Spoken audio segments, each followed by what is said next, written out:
والشمس وضحاها والقمر إذا تلاها والنهار إذا جلاها والليل إذا يغشاها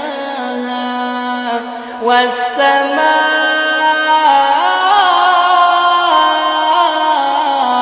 وما بناها والأرض وما طحاها ونفس